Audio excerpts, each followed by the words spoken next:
nhớ rồi nữa ít trồng cái gì đó là sẽ cái xí này cái gì cho với tụi nó xíu một ta liền nữa cho với tụi nó xíu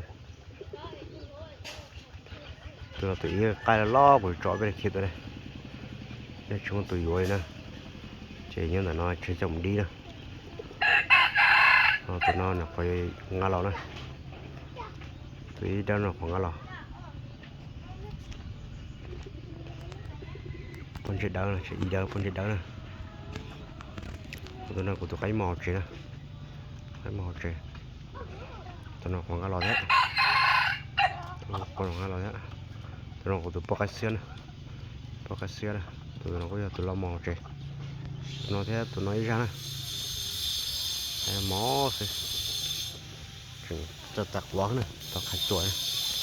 ตั้งไว้กดถดเทเดียว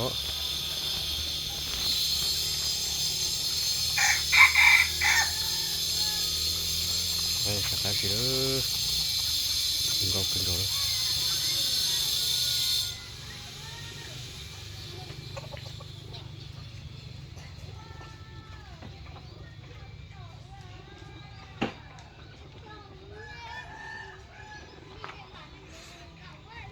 nó mà plon số tiêu rồi nè, nó quay rồi,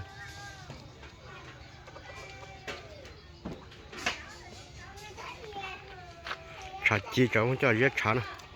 cho dễ chả xí là biết xéo xí đó, nó mà hơi hàng ngõ chứ mà cái xưa ai muốn chỉ cổ thôi, thì cái lò dễ là chỉ những trái dùi nó,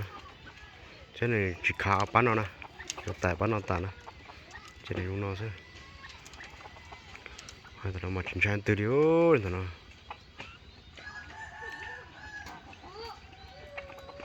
cả một điếu ta kỹ nó chỉnh ra cổ đó chỉnh hai cổ qua tôi đi đây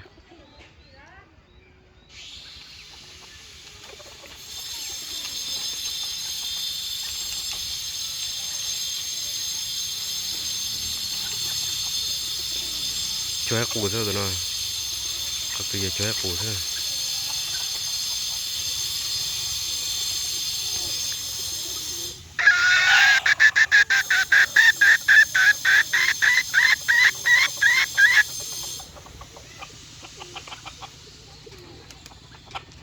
hơi xấu tụi nó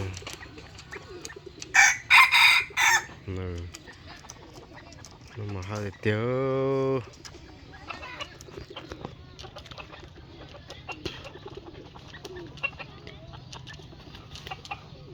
xuống mùm lúa xuống trời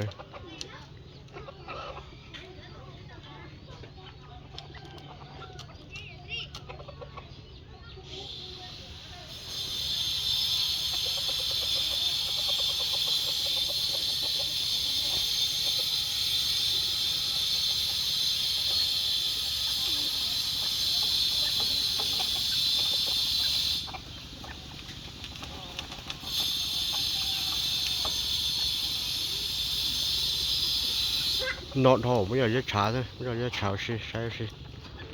là nó cũng biết sai xí đây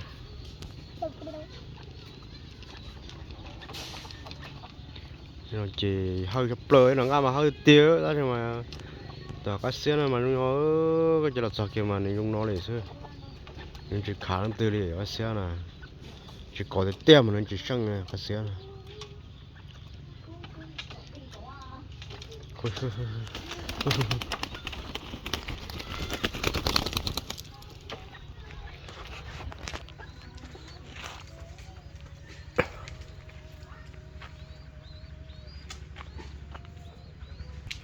xem đợi nó chảy đâu bây giờ trái từ điếu con nó nó chỉ dùng rau thì tiêu nó cái chỉ dùng rau thì đi sắm làm dù sao lấy tụi mà chỉ bao lá này sắm làm dù chỉ dùng rau thì đi đó tụi nó như tụi đang chơi chứ dùng rau thì đi thôi cái xưa nè xưa đâu nói tụi cái đá giống câu tao cho thế này tụi cái xưa này chỉ chơi củ chứ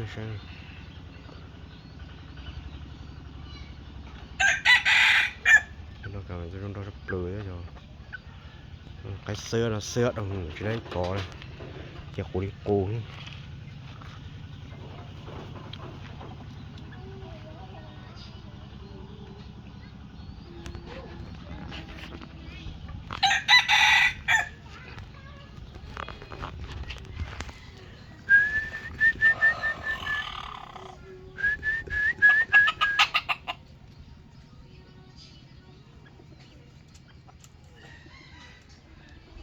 nên đã đó cho bây giờ sẽ cái vào xí sơ nhỏ chúng nó chịu chơi nó chọc cái thì cắt xe nhớ xe là coi như thế cái gì nó chơi cắt xe lần đó nó chọc bây giờ này tụi nó sát tiền là mất gì ấy khó này sẽ bao tụt tiền này chơi này không tới nữa nhiều nó nông tao nữa mua đây chơi kéo tụt đi xem chơi tụi nó thế tụi đa nó đi xem thôi cho nó chỉ một tụi lù rồi từ nhiều tụi một tụi lù rồi